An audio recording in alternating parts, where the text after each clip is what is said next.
You have a program or an initiative, I should say, called Invest America. Tell everybody about it. You talked a little bit about it actually at Delivering Alpha already. Yes. So, I mean, you just had Representative Cantor on this morning, and one of the things he said that caught my attention was we've never been more divided. 99% versus the 1%, right? A real threat to democracy.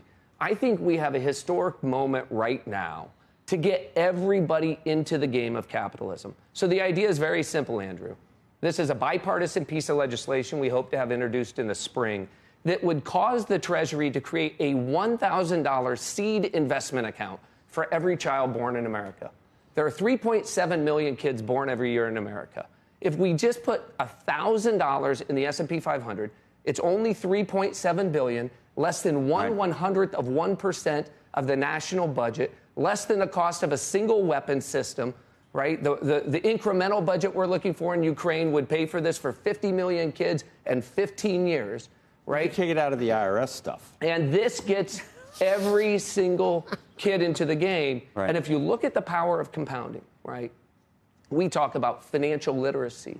We talk less than 50% of people under the age of 40 believe in capitalism. Look, I will tell you, Japan's doing something similar, not outright paying for every kid that comes through, but offering massive tax incentives for every individual to be able to do stuff like this alone. What we don't want is another big government entitlement program.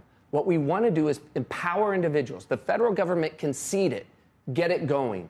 They open up their Invest America account on their phone. They see they have, at 10 years old, you'll have $12,000 in that account. You see that you own a little bit of Tesla, of Microsoft, of United Healthcare. Right. And now we have a dialogue with them because they're in the game. They have skin in the game. We tackle this problem of hopelessness that we have in this country by giving people... How does your program... I'm going to ask... Yes. I'm very interested in the program because many years ago, I remember having a long conversation actually with Bill Ackman, who we had on this program, and he had sort of developed an idea around a program called a birthright. Right. It was about $6,700 per person, with the idea being that actually every person, by the time I think you're 62, retirement, you'd be a millionaire. Correct. Because it was about $6,200 compounded over time. This is obviously less money, but he also had these ideas around how you do it so that you couldn't actually ever sell out till 62. You had to own it in various mutual funds, could not own individual stocks. There was sort of a whole... So how would this work? So there have been, I would say, over the course of the last 40 years, a lot of good initiatives, a lot of good thinking on this.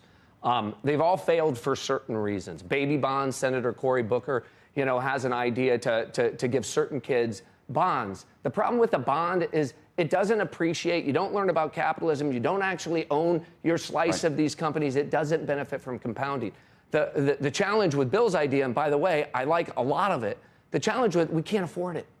Right? We have a $34 trillion debt in this country. We have a $2 trillion national deficit. So the difference is I just want the federal government to seed it and get out of the way. So, use the power. Think of this, a 401k from birth. So I was with Dara. I said, Dara, if we set this up, will you match it for all the kids of your drivers and employees? Right? So you add $750, that year the child is born. And he said, absolutely. I've talked with CEOs across the board on this. So we're putting together a CEO council. I talked with Satya about it earlier in the week. Michael Dell about it. I've told 20 years ago, Brad, that the great Harold Ford, who was a congressman, he's now star of stage and screen, along with Evan Bayh. Yes. And you're from Indiana. Great senator from the state of Indiana. They wanted to introduce something 20 years ago, Harold tells me, called baby build accounts. Do you remember that? Is this vaguely, but I'm a big fan. Why didn't it work? Big fan of them both. I don't know. I think one. You started working for Richard Lugar. I did. I don't know. When I look at the past failures, the biggest failure is that they were looking for some tie-in to Social Security, some offset to Social Security. I think we should fully fund Social Security. It's a totally separate program. This is completely different. If it gets people back to realizing that socialism has been tried, because I think it's 60% of college kids aren't sure. This is a problem. Ray Dalio is spot on. The rise and fall of nations occur when you have a wealth gap that grows, when you have people who lose faith in the system. Pew and Gallup are telling us people are losing faith in the system. But we're not agentless. We can do something about this. So the great thing is, from the Clintons to the Kochs, I've been talking to everybody. We're building a huge tent. We have bipartisan members of Congress. And then I got to ask you the question, though. What's the offset?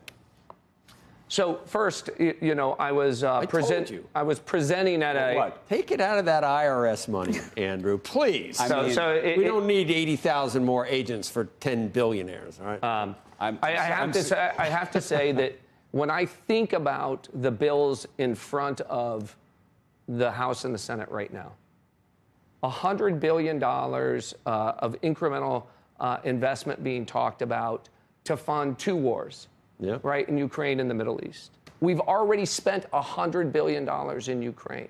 This is not a question of do we have the money. This is a question of do we have the courage to have priorities. We have 15 countries that we send over $4 billion a year to annually in foreign aid. How can we give $4 billion a year in foreign aid to all these countries, and we can't give that same opportunity to every kid in America? So I just think we need to get our act together. We need to prioritize.